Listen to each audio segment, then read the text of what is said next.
안녕하세요. 백두산 금융연구소의 백두산입니다. 11월 26일 목요일 밤 8시 3분입니다. 오늘은 코스피가 하락해야 될 자리에서 상승을 했죠. 그죠? 왜 하락해야 됐었던 날이냐고 얘기를 하냐면은 지난 2거래일 동안 고점을 확인하고 밀렸단 말이죠. 그러면은 오늘 정도 연속적으로 하락하는 게 자연스러운 현상인데 근데 올랐다. 그죠? 올랐으면 어떻게 해야 된다? 안타깝지만 인버스는 놔줘야 된다. 물론 지금 놔줘야 된다 이런 이야기는 단기적인 관점으로 접근하시는 분들께 드리는 이야기고 이미 많이 물리신 분들은 해당 없다 라는 말씀 드리겠습니다. 아무튼 그래서 많이 올랐어요. 물론 오늘 나온 이 양봉을 다시 내일 음봉으로 감싸서 이렇게 하락시키면은 또 그림은 모르게 되는 거지만은 지금 현실적으로 지금 밤 8시 4분 이 순간에 이렇게 내일 다시 음봉으로 감싼다는 이야기를 하기에는 시장 분위기나 어떤 설득력이 좀 떨어지는 이야기 같죠.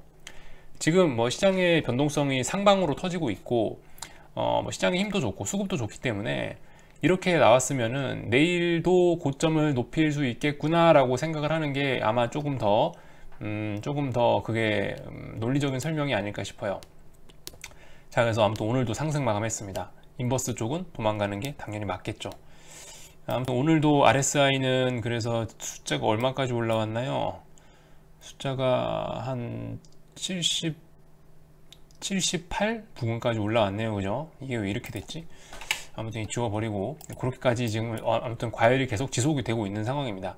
모든 지표를 다 무시하고 물론 뭐 RSI가 80이 된다고 해서 반드시 꺾여야 된다 이런 부분은 없으니까 어쨌든 근데 과열임에도 불구하고 계속 과열로 치닫고 있습니다. 물론 뭐 더 오른다고 해서 그렇게 뭐 지가 큰 의미가 있고 그러진 않습니다만 올라봐야 슈팅이긴 합니다만은 아무튼 깝깝한 거는 이제 계속 이런 지표가 과열임에도 불구하고 계속 올라가고 있다는 게 하방 보시는 분들께는 좀 깝깝한 소식이라고 할 수가 있겠네요. 어쨌든 어제 드렸던 이야기는 근데 이제 어제 드렸던 이야기 뭐 좀 강하게 해보자 라고 했던 이야기는 근데 어쨌든 계속 유효하게 남겨두겠습니다. 계속 유효합니다. 그 이야기는 무슨 얘기냐면 이번에는 어쨌든 언젠가 기회가 와서 뭐 몇 거래일 동안 고점을 확인하고 밀려서 뭐 내려오게 된다라고 한다면 언젠가 인버스를 잡아야 되는 그 타이밍이 온다라고 하면은 그때는 약하게 들어가고 쪼는 게 아니고 그때는 여전히 강하게 들어가야 된다고 생각을 합니다. 왜냐하면 지난 3월달하고 비슷하다고 보기 때문에 아주 큰 기회가 열려 있다라고 보기 때문에 뭐 그렇습니다. 그래서 강하게 언젠가 때가 온다면 강하게 해야 되지만 오늘이 때일 수도 있었는데 보시다시피 때가 아니게 된 거죠. 오늘 올라가지고 그러니까 더 기다려야 된다. 뭐 이 말씀밖에 드릴 말씀이 없겠네요. 자, 코스닥 시장을 보면은 코스닥 시장 같은 경우는 코스닥 인버스 보시면 어떤가요? 여기 보시면은 지난 4거래일 동안 저점을 지켰었는데 아니죠. 지난 3거래일 동안 지켰는데 오늘 무너뜨린 겁니다. 물론 저점은 어제 저점을 깨지 못했지만 현실적으로는 이건 깼다고 봐야 돼요. 이건 지지력이 붕괴됐다라고 봐야 됩니다. 그래서 물론 이것도 내일 물론 이 오늘 나온 음봉을 요렇게 양봉으로 감싸서 상승해 버리면은 물론 인버스에도 희망이 생기겠지만 이럴 가능성은 현실적으로 좀 낮아 보이고 이런 그림이 나왔다면 내일 아무것도 안 해도 코스닥 인버스는 줄줄이 무너져 내린다. 내일 코스닥 지수는 굉장히 많이 오를 수 있다라는 이런 결론이 나오게 됩니다. 그렇기 때문에 아시다시피 오늘 이렇게 또 봉이 나왔기 때문에 안타깝지만 손절을 하는 게 맞겠죠. 단기적인 측면에서는요. 이거 역시 많이 물린 분들은 솔직히 그냥 뭐 지금 와서 손절은 그렇게 큰 의미가 없다고 생각합니다. 코스닥도요. 어차피 코스닥 같은 경우는 큰형님 코스피나 뭐 미국이 꺾이면은 무조건 같이 꺾이는 놈이기 때문에 지금 큰형님들이 거의 다 와가지 않냐라는 심증과 물증이 여기저기서 심증뿐만이 아니고 이제 물증도 슬슬 나오고 있기 때문에 지금 상황에서 어쨌든 뭐 이미 물리신 분들이 인버스를 손절하는 거는 그렇게 큰 의미가 없을 것 같다라는 이야기는 뭐 계속해서 드리도록 하겠습니다. 오늘 같은 경우는 뭐 그렇게 특별히 드릴 말씀이 없는 것 같아요. 그죠? 인버스 손절을 하는 게 맞고 또 원달러 환율도 뭐 어떤 지지력이 안 보이고 계속 떨어지고 있기 때문에 물론 뭐 여기 지지선 지킬 수도 있긴 한데 뭐 천천히 뭐 매집 정도는 가능하지 않을까라고 생각은 합니다만은 일단 좀 이것도 한 박자 쉬는 게 낫겠죠. 손절하거나 한 박자 쉬는 게 좀 좋을 것 같습니다. 원달러 환율 약세 베팅도 이미 뭐 물론 이것도 많이 물리신 분들 환율에 베팅해서 환율에 베팅해서 워낙 약세에 베팅해서 많이 물리신 분들은 물론 지금 자리에서 손절은 또 의미가 없어지는데, 아무튼 단기적으로 하시는 분들은 뭐 그나마 조금이라도 뭐 더 싸게 잡는다 이렇게 원하시는 분들은 지금 자리 이런 데는 이제 고만하시는 게 낫겠죠. 자, 아무튼 뭐 이 정도 이야기 드리고, 오늘 한국장에서 제가 뭐 특별히 드릴 말씀은 없을 것 같아요. 뭐 이 정도 짚어놓으면 지금 사실 뭐 모든 지표라든가 이런 것들이 과열로 흘러가고 있지만 그런 거에 대해서 반응이 없기 때문에 어쩔 수 없습니다. 기다려야 돼요. 시장이 반응해 줄 때까지 기다리는 수밖에 없습니다. 그렇기 때문에 제가 뭐 드릴 수 있는 말씀은 기다리자. 다만 어디선가 타이밍이 오면은 크게 들어가야 될 것이다. 이 정도 이야기만 드릴 수밖에 없네요. 그죠? 미국장 넘어갈 건데, 근데 오늘은 아시다시피 미국장 휴장입니다. 미국장이 오늘 땡스기빙 데이라 휴장이고, 그렇기 때문에 오늘 이렇게 할 말이 없는데, 오늘 또 뭔가 하나 또 지표를 발견해서 여러분들과 이 지표를 좀 같이 공유하면 어떨까 싶어서 그 부분을 좀 보여드리면서 나머지 남은 시간을 좀 보내보도록 할게요. 제가 아침마다 여러분들께 보여드리는 게 있습니다. 미국 시장 이야기를 하면서 finviz.com에 들어가서 항상 뭐 오늘 상승 종목이 몇 개고 하락 종목이 몇 개고, 지금까지 아침마다 지겹게 들으셨죠. 여기서 제가 오늘 아침인가 어제였나 그런 말씀을 드렸어요. 여기 이게 뭐냐, SMA 50 어버브하고 빌로우라 써 있는데, 이게 뭐냐면은 51선 위에 올라와 있는 종목이 몇 개냐, 이거는 SMA 200 써 있는데 이건 201선 위에 올라와 있는 게 몇 개냐, 밑에 내려가 있는 종목이 몇 개냐를 나타내는 그런 통계 자료다. 요거 말씀드렸죠. 이런 것들이 의미가 있을 거예요. 어떤 시장을 잡는 데 있어서, 시장의 변곡을 잡는 데 있어서 분명히 의미가 있는 수치들일 겁니다. 이런 것들 역사적인 데이터를 확보할 수만 있다면 이런 지표들도 마치 어떤 RSI라든가 아니면은 뭐 CNN 같은 데서 발표하는 뭐 Fear Grid Index라든가 그런 것처럼 그런 식으로 활용을 할 수 있는 중요한 지표가 될 수도 있다고 봐요. 그래서 이 지표를 좀 찾아봤는데, 안 그래도 오늘 감사하게도 어떤 분이 그 볼 수 있는 사이트를 알려주셨는데, 제가 그 사이트를 여러분들과 보진 않을 거고, 그분이 알려주신 그 사이트에서 종목 코드를 제가 알아냈습니다. 그래서 종목 코드를 tradingview.com에 집어넣으니까 그게 나오더라고요. 그래서 tradingview.com에서 그 여러분들과 좀 몇 가지 데이터를 유용하다고 생각하니까 이거를 여러분들이 보는, 그 많은 분들이 보는 이 영상에다가 제가 녹화를 하는 거겠죠. 그죠? 의미가 있으니까요. 의미 없는 건 하지 않습니다. 자, 그래서 일단 종목 코드를 이렇게 잡아왔어요. 이렇게 보시면 됩니다. S5TH, S5FI, NDTH, NDFI. 각각 이겁니다. S5는 S&P 500의 약자고, ND는 나스닥의 약자인데, TH는 200일선 위에 있는 종목이 몇 개냐, FI는 51선 위에 있는 종목이 몇 개냐를 나타내는 그런 어떤 종목 코드더라고요. 그래서 NDTH, NDFI 뭐 이런 식으로 종목 코드들이 4가지 정도 보면 될 것 같습니다. 오늘 근데 여러분들과 의미 있게 볼 거는 이 부분만 보면 될 것 같아요. S&P 지수하고 이 2가지 지수, S5TH와 S5FI 지수의 연관성 정도를 살펴보면 지금 시장이 어느 정도 위치에 와 있고 앞으로 어떻게 될 것인가에 대한 이야기를 조금 할 수 있다고 생각합니다. 밑에 MMFI, MMTH라는 지수도 있긴 한데, 이거 같은 경우는 무슨 지수를 가지고 산출하는 건지, 그러니까 어쨌든 51선 위에 있는 종목이 몇 개인지 200일선 위에 있는 종목이 몇 개인지를 나타내는 종목 코드긴 한데, 뭐 S&P 500을 하는 건지 뭐 나스닥을 하는 건지 모르겠어요. 아무튼 MM이라고 되어 있는데 이거는 보지 않겠습니다. 우리의 분석 기준은 뭐다? 항상 S&P 500과 나스닥이다. 근데 더 중요한 거는 S&P 500이다. 그죠? 그래서 S&P 500 지수하고 이 S&P 지수 200일선 위에 있는 종목들, 51선 밑에 있는 종목들, 뭐 이런 종목들 비중이 어떻게 되나, 이런 부분을 좀 말씀을 같이 나눠보도록 하겠습니다. SOTH라는 종목을 일단 먼저 보도록 하시죠. SOTH. tradingview.com 들어가셔서 이렇게 검색하시면 나옵니다. 자, 그래서 여기 있는 값을 보시면, 이 시계 치워버리고, 여기 있는 값을 보시면 90.09죠. 지금 현재 90.09. SOTH가 90.09란 얘기는 S&P 500에 있는 500개 종목 중에서 90%가 넘는 종목이 200일선 위에서 놀고 있다는 이야기입니다. 아시겠죠? 이해되시죠? 자, 그래서 요거를 뭐 굳이 캔들로 볼 거 없고 라인으로 바꾸고요. 라인으로 바꿔서 이렇게 쭉 보시면은 이 종목을 2007년 금융위기 때부터 이렇게 제공을 해줍니다. 2007년 금융위기 때부터, 2008년 금융위기 직전부터 해서 딱 제공을 해줍니다.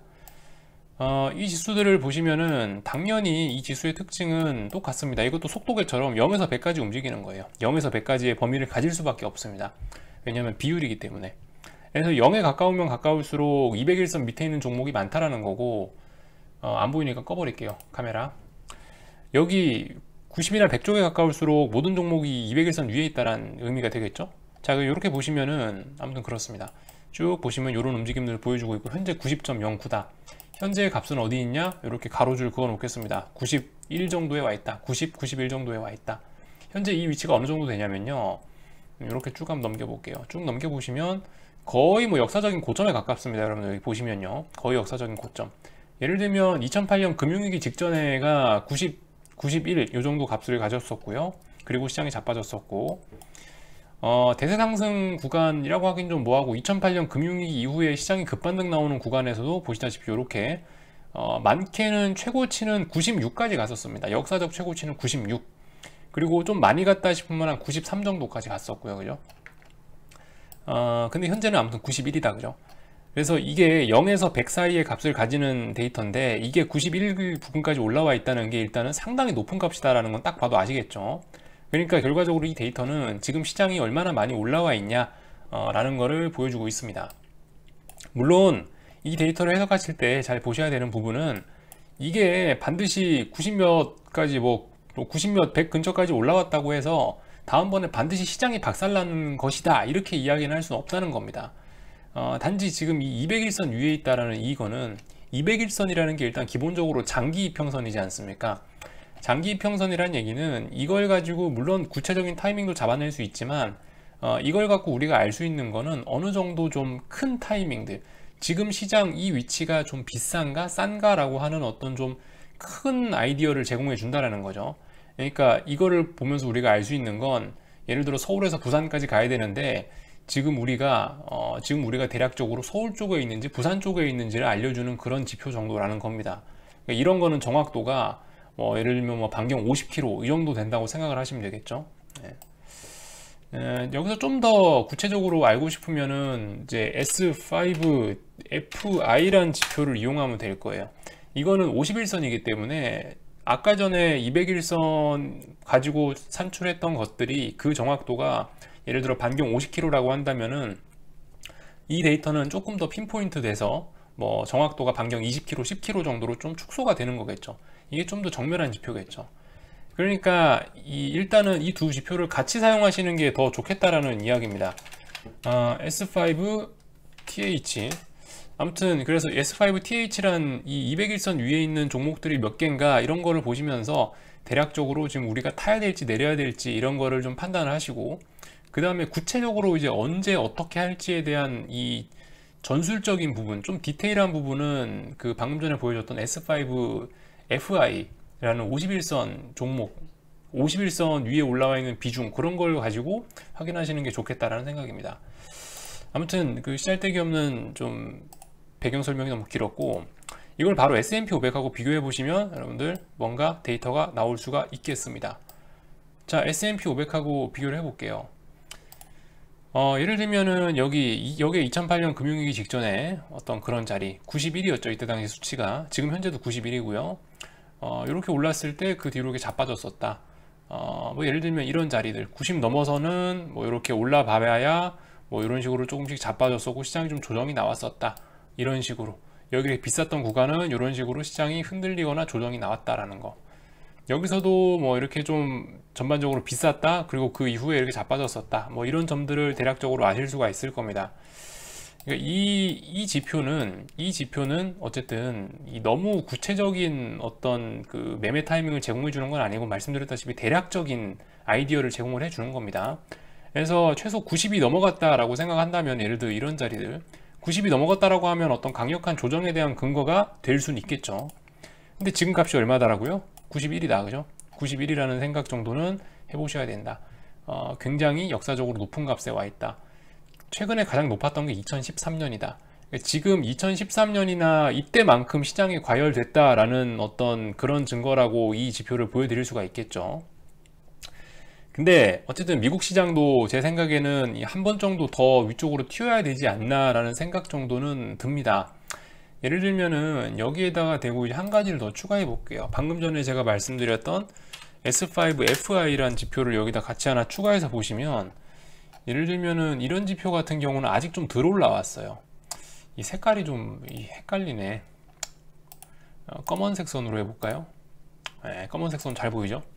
검은색 선이 이제 51선과의 어떤 이평선, 51선 위에 올라와 있는 종목이 몇 개냐라는 건데, 지금 보시면은 이 51선과 관련된 51선만 따로 봅시다.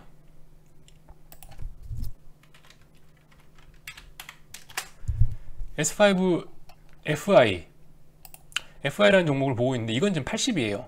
참고로 이 데이터 같은 경우는요, 이 데이터 같은 경우는 이렇게 역사적으로 보시면은 최대 어디까지 올랐었냐면 한 94, 95까지도 얘도 오를 수 있어요.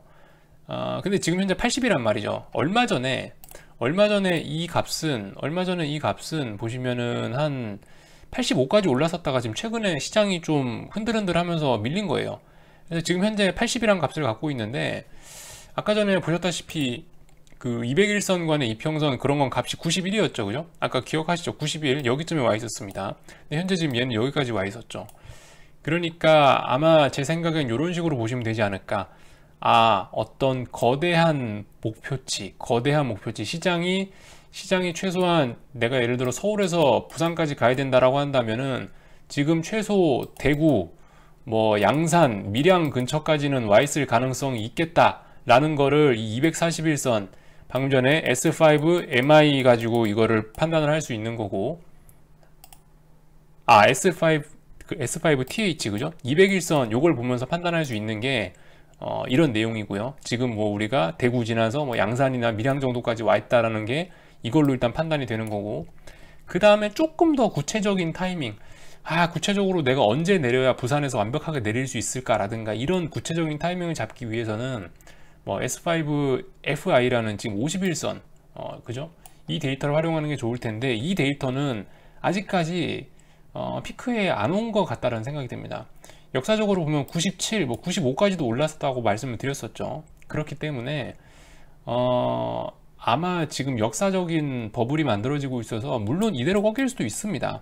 불가능한 건 아닌데, 현재 분위기상은 마치 얘가 90이나 이렇게 위쪽으로 한 번 더 쏴준 다음에 꺾일 것 같다라는 생각이 뭐 이렇게 들고 있어요. 아무튼 지금 그래서 이 간단하게 여러분들과 이런 이야기들을 좀 드려봤는데요. S5FI라는 거 하고 S5TH라는 거, 이 두 가지를 놓으면서 좀 말씀드렸는데, 그러니까 제가 뭐 다 왔다라고, 다 온 것 같다라고 이제 제 심증만 말씀드리는데, 지금 같은 경우는 이제 증거까지 나온 겁니다. 지금 우리가 구체적으로 서울에서 부산을 가야 되는데, 우리가 위치가 지금 대전이나 이런 데 있지는 않다는 거예요. 최소한 서울에서 부산을 가는데 지금 대전 이런 데는 아니에요. 확실히 일단 남부지방까지 내려왔어요. 남부지방까지 내려왔고, 부산까지 뭐 30분 뭐 이 정도 남았다고 생각을 합니다. 부산이 목표치라고 한다면요.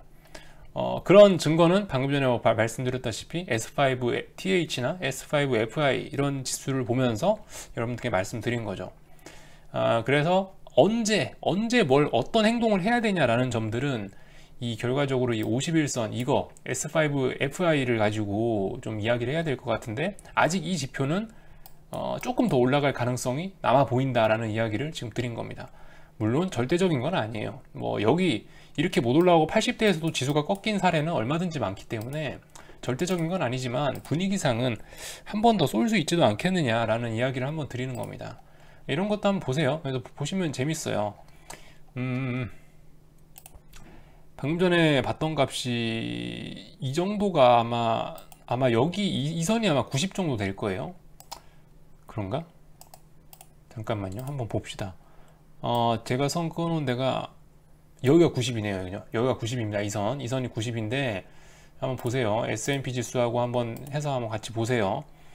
이 값이 90을 넘어가 있을 때 이런 자리들을 한번 여러분들이 비교해 보시려는 겁니다. 얘가 어느 정도 고점을 핀포인트에서 잘 잡아내는 능력이 어느 정도 있어요. 이렇게 보시면은, 예를 들면 이런 자리들, 이 값이 95 가까이 올라갔었거든요. 그러니까 그 다음에 시장이 폭락했었죠. 이때 6월 달입니다. 물론 이 지표는 이렇게 잘 잡아낼 때도 있고 못 잡아낼 때도 있어요. 예를 들면 이런 때, 이번에 8월달 폭등 같은 경우는 이런 게 못 잡아냈었죠. 그러니까 근데 어쨌든 방금 전에 말씀드렸다시피 이 지표 하나만 놓고 보는 것도 좀 뭐하고, 그 200일선과의 뭐 그거인 S5 TH만 갖고 보는 것도 이것도 조금 좀 뭐하고. 그러니까 이 두 가지 지표를 복합적으로 한번 보시는 게 어떨까. 이게 그러니까 전반적인 어떤 전반적인 시장의 큰 상황을 보여주는 그런 지표라고 생각을 해요. 여러분들도 한번 그래서 이 지표를 직접 한번 띄워 놓고 한번 비교해 보시면서 보는 게 어떤가 라는 생각을 해 보는 거죠. 어쨌든 여러 지표들은 중첩시켜 놓고 서로 비교해 보시면은 조금 더 정확성이 높아질 수 있고요. 예. 그래서 아무튼 결론적으로 제가 이런 상황에서 드리고 싶은 말씀은 뭐 그겁니다. 목적지가 그렇게 멀지 않았다. 방금 전에 S5 TH라는 거를 보지 않았냐. 그죠? 이런 말씀 드리면서 이런 말씀을 제가 드리고 싶은 거예요. 그래서 이런 거 보면서도 야, 최소한 지금 인버스 손절은 아니지 않겠냐라는 이야기를 또 하나 드리는 겁니다. 근거를 또 하나 제공을 해 드린 거죠. 뭐 볼린저 밴드 위에도 올라와 있고 월봉상 RSI도 과열이고, 심지어 뭐 이런 지표들조차도 이렇게 또 과열이라는 지표가 또 하나 나타나고 있는데, 여기서 제가 뭐 양산이나 밀양 정도까지 왔다는 건 제 심증이 아니고 이제 이런 건 물증이죠, 그죠? 네, 물증을 제시를 하나 해드린 거고요. 오늘 아침에 참 이제 다른 얘기 하나만 하고 마칠게요. 오늘 아침에 그것도 하나 있었죠. 그 CNN에서 나오는 Fear and Greed 인덱스라고 이게 있습니다. 이것도 약간 제가 방금 전에 보여드렸던 뭐 200일선 이평선, 50일선 이평선 그런 종목들 이야기하고 비슷한 논리의 것인데, 얘도 지금 시장이 얼마나 힘을 쓰고 있냐라는 어떤 그런 지표들 중에 하나예요. 어떻게 산정되는지 지수 산정 방법 이런 건 잘 모르겠지만 어쨌든 지금 현재 값이 91입니다. 91이라는 얘기는 뭐냐? 익스트림 그리디라고 써있죠. 극단적으로 탐욕에 차 있다라고 시장이 이렇게 나타내고 있습니다. 이 숫자가요. 이 지표 같은 경우는 역사적으로 보시면 여기 코로나 직전에 한 95 넘었었네요. 그죠? 한 95 넘었었고, 지금 최근 같은 경우는 이제 최근에 엄청나게 이 그리드 이게 폭등을 해서 이번에 90이 넘었는데, 아무튼 굉장히 경계를 해야 될 만한 그런 수치라는 겁니다. 조금 더 먼 데이터를 볼 수가 없나? 아무튼 중요한 거는 이런 데이터에서도 볼 수 있는 게, 여기 보시면 이렇게 좀 이 값이 높았던 때 이후에는 시장이 어김없이 조정이나 폭락이 나왔었다는 사실을 좀 기억하시면 될 것 같아요. 이 데이터도, 이 Fear and Greed 인덱스라는 것도 결과적으로 지금 시장이 조금 무리하고 있다라는 거를 보여주고 있는 겁니다. 근데 이런 데이터를 보시면서 아무튼 주의하셔야 될 게, 이게 지금 무리를 하고 있다는 거지, 큰 그림에서. 그렇다고 해서 내일 폭락한다 이런 이야기는 아니라는 겁니다. 말씀드렸다시피 이러한 데이터들이 제공해 주는 것들은 우리가 서울에서 부산을 가는데 지금 대략적인 위치가 어디냐, 한 반경 50km 정도의 위치만 제공을 해 주는 거고, 좀 더 구체적인 거는 이제 캔들 하나하나를 보면서 뭐 지지와 저항을 확인하거나, 아니면 조금 더 뭐 분봉이나 이런 차원을 보거나 하면서 이제 그걸 보면서 이제 언제 매수 매도를 할지 이런 걸 판단을 하는 겁니다. 이런 거나 제가 방금 보여드렸던 뭐 200일선이 어쩌고 저쩌고, 월봉상 뭐 그림이 어쩌고 저쩌고 했던 이런 것들은 어떻게 활용을 하셔야 되냐면, 뭐 앞으로 베팅을 하는 데 있어서 금액을 얼마나 크게 들어갈 것이냐 라든가, 뭐 이런 것들, 좀 그런 생각을 하시는데 필요한 아이디어들이라고 그렇게 생각을 합니다. 자, 그래서 좀 두서없이 좀 길게 좀 떠들어 봤네요. 이해가 안 되시면 질문해 주세요. 이해가 안 되시면 질문해 주세요. 몇 번, 아니면은 여러분들도 직접 제가 종목 코드 알려드렸으니까 S&P 지수하고 이렇게 놓고 한번 비교를 해 보시면서 간단하게 아실 수 있을 겁니다. 되게 어려운 얘기 아니거든요. 쉬운 이야기예요. 그런 거 보시면서 한번 직접 알아보시면 더 좋을 것 같습니다. 그래서 이까지 하고 마칠게요. 궁금한 거는 리플 남겨주시고 내일 아침에 뵙도록 하겠습니다.